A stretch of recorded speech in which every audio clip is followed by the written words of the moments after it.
Le match dans le match reçoit ce soir un ancien capitaine de l'équipe de France de volley, vainqueur de la Ligue mondiale et champion d'Europe avec la Team Yavbou. Il est maintenant team manager de l'AS Cannes. Pierre Pujol est notre invité. Bonsoir Pierre. Bonsoir à tous. Merci de m'inviter. Merci d'être là. Comment ça va? Très bien. Un peu dans une période compliquée avec l'AS Cannes volley au niveau des résultats, mais sinon tout va bien. Pierre, on va profiter de cet entretien pour revenir sur votre parcours. Le volley, ça a commencé quand et comment pour vous? J'ai pas de souvenir exact. Je sais que c'était jeune. Je devais avoir 7-8 ans. C'est un club de quartier, les JS à Bordeaux, qui restera pour moi le plus grand club du monde et de l'histoire. Et après, c'est une histoire qui a été sans discontinuité. J'ai commencé jeune et je faisais d'autres sports en même temps, mais le volley est un fil conducteur. Il y a eu quoi comme autre sport avant le rugby, je crois? Un petit peu, beaucoup de natation. Et après, je faisais partie des enfants un peu hyperactifs qui jouaient beaucoup au foot, beaucoup au basket, beaucoup à tout, pour un peu canaliser mon énergie qui était un peu débordante. Et qu'est-ce qui vous a plu dans le volley? Je crois que j'ai eu la chance de tomber sur un entraîneur fabuleux, très jeune, et un groupe de copains. C'est plus l'environnement du club, de l'entraîneur qui m'a plu plutôt que le sport en lui-même. Tout jeune, le volley, c'est un sport ultra compliqué. On n'attrape pas la balle, on la touche peu. Il y a beaucoup de fautes, c'est un sport de fautes. Donc ce qui m'a plu, c'est le club. C'est l'ambiance club, les gens qui étaient là, qui faisaient partie de l'histoire de ce club des JSA. Et c'est pour ça que j'y suis resté plus que pour le sport en lui-même. Est-ce que vous aviez des modèles ou des idoles dans le volley quand vous étiez plus jeune? Non, quand j'ai commencé, moi je suis d'une famille qui est plus côté rugby, donc on regardait le rugby à la télé plus que le volley. Quand je connaissais personne honnêtement. Les idoles que j'avais, c'était les idoles de mon club, qui était à l'époque en 2e division ou dans le bas de la première div. Donc c'est des joueurs qui s'appelaient Julien Blaise et qui sont devenus des amis proches par la suite, mais qui ne sont pas des joueurs qui ont fait des carrières immenses. Mais c'était mes idoles, sont mes idoles de début, de jeunesse. Et dans les autres sports, est-ce qu'il y avait des modèles? J'ai toujours aimé les joueurs hyper élégants, hyper faciles, avec un talent inné, tout ce que moi j'ai jamais été. Je suis en admiration devant Federer au tennis, devant un Kelly Slater au surf, plus que des joueurs comme Nadal qui sont un peu plus dans le travail, on va dire. Voilà, Federer, Jordan, mec facile quoi. Ouais. Il y a pire comme, comme modèle. Ouais. À quel moment est-ce que vous avez senti que vous aviez les capacités de devenir joueur pro? Jamais, parce que moi, à 15 ans, je suis pas pris dans toutes les filières, je suis trop petit. Donc on me dit au revoir. Et je signe un contrat pro, je crois, au JS à Bordeaux, en Pro A ou Pro B à 16 ans et demi. Et le club explose financièrement, banqueroute. Donc j'arrête le volley. Combien de temps? J'arrête pas beaucoup, hein, j'arrête un mois et j'ai l'image marquante où je rentre chez moi, je dis à mes parents, voilà, le volley c'est fini, je vais peut-être aller faire du rugby, du foot, du cricket, j'en sais rien. Mais j'arrête parce que je suis pris nulle part et que mon club de cœur n'existe plus.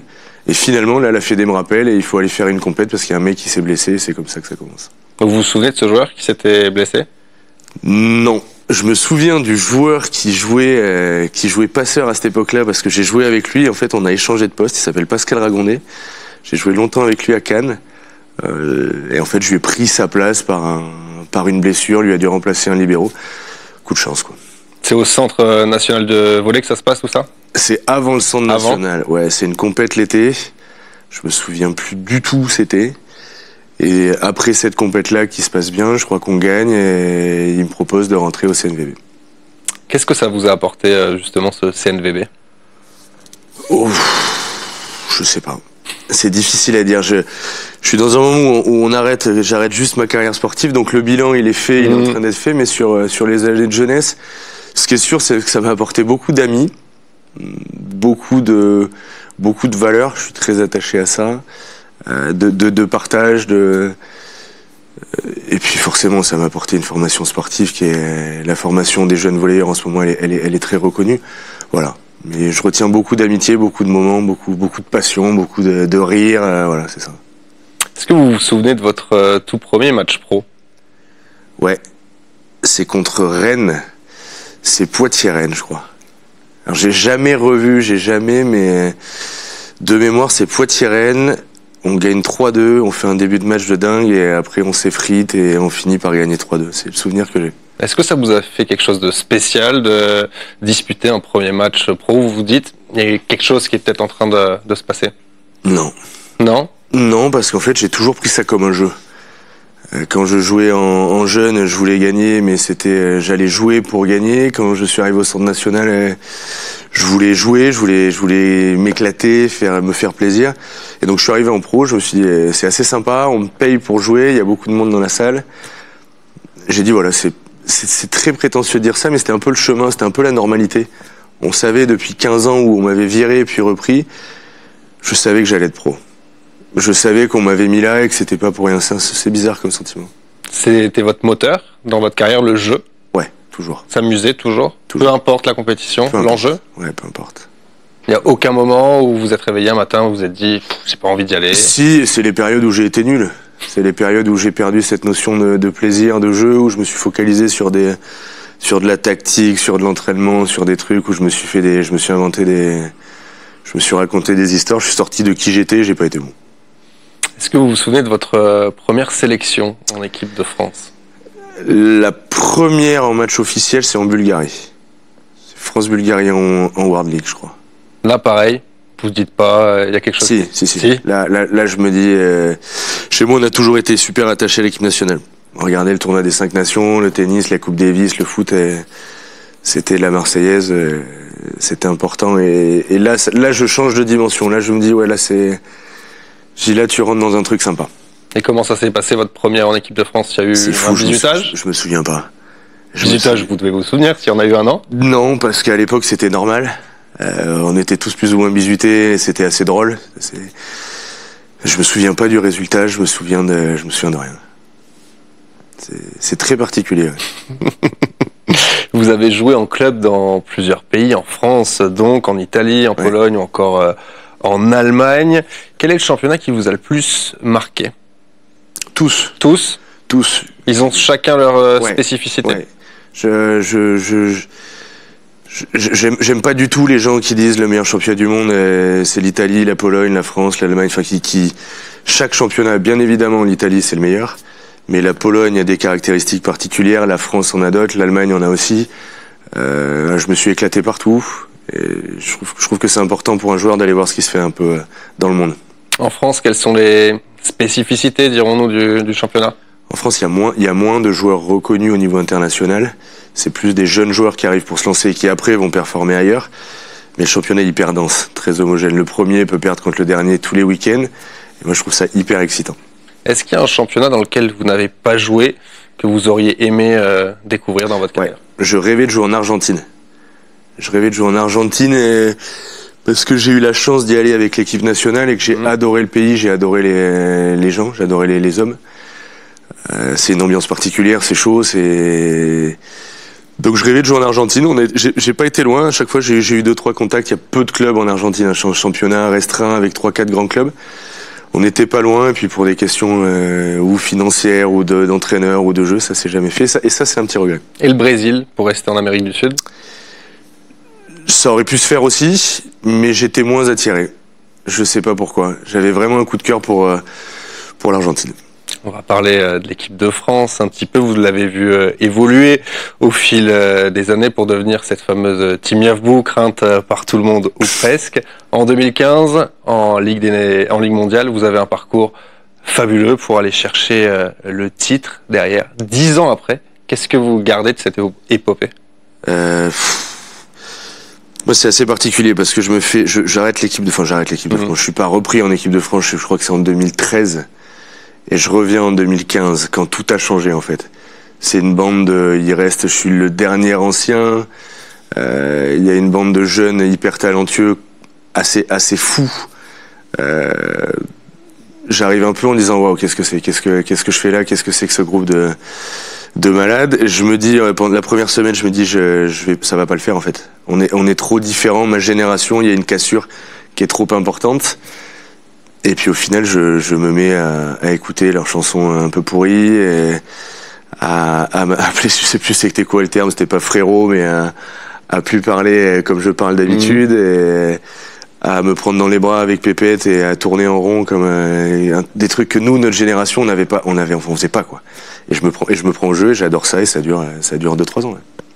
C'est historique pour l'équipe de France, premier titre en Ligue mondiale. Nous ma génération, on avait frôlé le truc en 2006, on échoue et cette génération-là le fait et cette génération-là démontre dès le début qu'en fait c'est la meilleure de notre sport. Quelques mois plus tard, nouveau titre historique à l'Euro. Cette fois, quelle place il a ce titre dans votre carrière? Bah ouais, c'est le plus important parce que j'ai très peu joué sur ce parcours-là, sur cette compète sur l'Euro. Je crois que je joue un match et demi ou 2 sur 8. Pour moi, c'est le premier titre du volley français. Les World League, les coupes continentales avant, c'est très important. Mais l'Euro, là, on met le volley français tout en haut en disant voilà, ça y est, le volley a gagné, le volley est puissant et fort, et c'est magnifique. C'est magnifique parce qu'il y a des mecs qui sont devenus des amis en plus par la suite, et voilà, c'est un très beau souvenir. Sur la finale, il y a cette balle de match monumentale avec Erwin Ngapet dos au filet. Ouais. C'est des images qui restent gravées à vie. Encore une fois, je fais pas partie des gens qui me retournent et qui regardent beaucoup en arrière. Alors cette finale-là, ce point, je sais même plus comment on l'a vécu. Je me souviens de l'avant, de la préparation, de la peur qu'on avait tout l'Euro de rater parce qu'on savait que ça y est, on avait le niveau. Voilà, honnêtement, j'ai pas vraiment de souvenir de cette balle. Je sais que t'as une explosion de joie. C'est assez dingue, l'après est assez dingue, mais après tout va très vite, tout le monde repart vite dans ses championnats, dans sa vie, et puis le premier titre, il est vite oublié. Quelques mois plus tard, en 2016, il y a les Jeux de Rio, la France n'avait pas pris part aux Jeux de Pékin, puis ceux de Londres en 2008, puis en 2012. La France termine 9e. Qu'est-ce que vous gardez de ces Jeux au Brésil? Ça, l'image de Totti, là, c'est un bon résumé. Je garde, moi c'est mes premiers jeux et mes seuls jeux en tant que joueur, donc c'est un souvenir formidable. Le village olympique, les trucs qu'on s'imagine depuis qu'on est gamin. Après, souvenir mitigé parce qu'on passe à ça quoi. On passe à rien d'être. Je pense qu'on avait l'équipe pour être pour la première fois championne olympique à Rio. Il y a un challenge vidéo, la balle elle sort de ça, elle est donc un sentiment mitigé parce qu'on repart 9e, ce qui était loin de ce qu'on voulait faire, mais aussi une grande fierté parce que c'est un groupe qui s'est pas désuni, qui s'est dit les choses, qui a avancé, qui a progressé, qui est champion olympique. Oui, c'est ça. Est-ce que la 9e place, elle a pu faire une espèce d'électrochoc dans les têtes pour créer ce qui s'est passé derrière à Tokyo puis Paris? Quand on en discute avec les mecs qui sont en ce moment, c'est les erreurs qui ont été faites à Rio, il y en a eu plein. Elles n'ont pas été refaites à Tokyo, même si c'était différent parce que c'était à huis clos avec le Covid. Et elles ont surtout pas été refaites à Paris derrière. Donc il y a eu une expérience qui a été prise. Je crois simplement qu'on est tombé sur des matchs où le ballon n'est pas tombé au bon endroit, on n'était pas assez bon le jour où il fallait. Et voilà. Et ça leur a servi d'expérience pour la suite, ça c'est certain. Vous avez côtoyé de nombreux joueurs au cours de votre carrière. Lequel vous a le plus impressionné? J'ai envie de dire Julien Blaise quand j'avais 6 ans au JSA. Ça c'est je sais pas si on regardera la télé, mais on le reverra. Honnêtement, j'ai eu la chance vraiment dans mon parcours de jouer avec que ça soit des Brésiliens, des champions olympiques, des Italiens. Mais après, je suis obligé de dire les Français. Maintenant, on fait partie d'un sport où on a toujours dit que les autres étaient les meilleurs. Maintenant, les Français sont les meilleurs. Donc les Erwin, les Genia, je pourrais tous les citer. C'est des joueurs extraordinaires. Si vous deviez garder un souvenir dans votre carrière de joueur, ça serait lequel? Un seul? Un seul. Waouh, c'est long, hein, j'ai joué un moment. Hein. Bah, je sais. C'est vrai que la question est compliquée. Quand j'arrête, peut-être.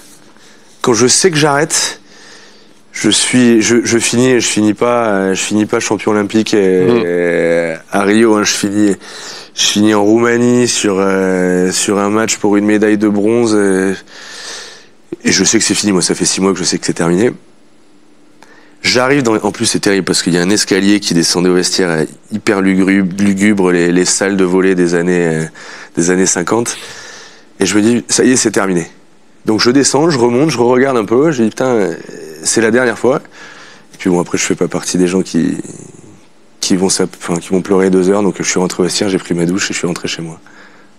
6 mois avant, vous saviez que vous allez arrêter. Ouais. Et le moment où vous avez décidé que ce serait la fin, vous vous en souvenez? Non, parce que je l'ai pas vraiment décidé. En fait, je jouais, je savais que j'étais sur la fin, j'étais moins bon physiquement, techniquement, je sentais que ça baissait quand même. Ça baissait, mais je pouvais encore jouer au haut niveau, j'avais encore des offres. Et en fait, je rencontre une personne qui souhaite investir dans le volley, qui souhaite développer un projet, et on parle du projet de l'AS Cannes Volley. Je lui dis que moi je suis très intéressé par m'investir dans ma reconversion. Et donc les discussions font que je commence à travailler sur le nouveau projet et ma carrière de joueur commence à passer au second plan. Donc vous êtes désormais team manager à l'AS Cannes depuis 1 an et demi, ouais. C'est ça? Ces nouvelles fonctions, elles vous plaisent? Elles me plaisent, oui. Elles me plaisent, c'est hyper intéressant, j'apprends tous les jours, j'ai pas fait de formation, hein. J'ai arrêté de jouer, j'ai commencé. J'ai la chance d'avoir un président et un investisseur qui me laisse faire beaucoup de choses. Donc je n'ai pas qu'un rôle sur le terrain, je travaille aussi beaucoup sur la structuration, le développement, l'avancement du club. Hyper intéressant, hyper prenant. Mais voilà, j'ai envie d'y arriver, j'ai envie qu'on y arrive tous ensemble. J'ai beaucoup à apprendre, beaucoup à travailler, mais ouais, c'est sympa. À quoi ça ressemble une journée type dans la peau d'un team manager? C'est long, c'est beaucoup plus long que quand on est joueur. En fait, il faut savoir tout ce qui se passe. J'intègre mon rôle. Les modèles que j'ai dans ce rôle-là, qu'ils soient français, italiens, on doit savoir toutes les composantes du club. Comment va le gardien de la salle qui ouvre à 7h et comment va l'entraîneur de jeunes qui termine à 23h par les moins de 16 Coupe de France, comment il va, comment ça se passe dans le club. Je pense qu'il faut tout savoir, donc c'est du temps. Et le fait d'être fraîchement retraité, est-ce que c'est plus facile avec les joueurs? Je pense que là, toutes les études, toutes les formations du monde ne donnent pas les 20 ans de carrière quand on a eu la chance d'avoir une carrière assez sympa et d'être un peu reconnu. Alors ça se perd très vite, mais on a un respect naturel que les joueurs nous donnent. Après, il faut pas leur mentir, il faut travailler. Il faut pas, parce qu'en 3 semaines, c'est fini. Mais le premier jour, ils savent qui vous êtes. Vous n'avez pas besoin de vous présenter. Vous parliez de jeu en début d'entretien. Vous arrivez encore à jouer, vous amuser dans votre boulot aujourd'hui? Non. Non, je crois pas. Je crois pas parce que moi, j'ai besoin d'un ballon, j'ai besoin d'être acteur. Aujourd'hui, je suis pas acteur sur le terrain, je suis acteur en dehors et là, c'est un peu plus sérieux qu'un ballon, un filet et 12 mecs. Donc c'est vrai que pour l'instant, je ne joue pas. Ouais. Vous jouez encore, vous, de temps en temps? Alors j'essaye de jouer le mardi midi, on a créé une espèce de truc, une espèce de championnat, on l'appelle la Barracuda Spike League au club. Vu que je commence à travailler, je dois pas être encore assez organisé pour m'accorder assez de temps pour moi en dehors et pour jouer, mais donc j'ai dû jouer 3 fois cette année. Et c'est pas un grand regret en fait. Cette année en 2025 ou depuis le mois de septembre? Non, depuis le mois de septembre dernier. Ouais. Qu'est-ce qu'on peut vous souhaiter pour cette deuxième partie de saison avec l'AS Cannes? De continuer à m'éclater, parce que même si je ne joue plus, je m'éclate dans mon boulot, je me développe, je rencontre des gens passionnants. Niveau sportif, je nous souhaite évidemment d'atteindre tous les objectifs, mais de continuer à profiter toujours avec le sourire, d'avancer. On a l'impression qu'elle vous plaît, tout de même, cette nouvelle vie, je me trompe? Ah non, elle me plaît, ouais. Non, bien sûr. Elle me plaît parce que je l'ai choisie. Si le jour où je ne prends plus de plaisir, je ne serai plus honnête avec mon employeur, je serai plus compétent, donc j'irai tout simplement faire autre chose, comme je l'ai toujours dit dans le volley. Le jour où j'ai senti que j'avais plus le plaisir, j'ai arrêté.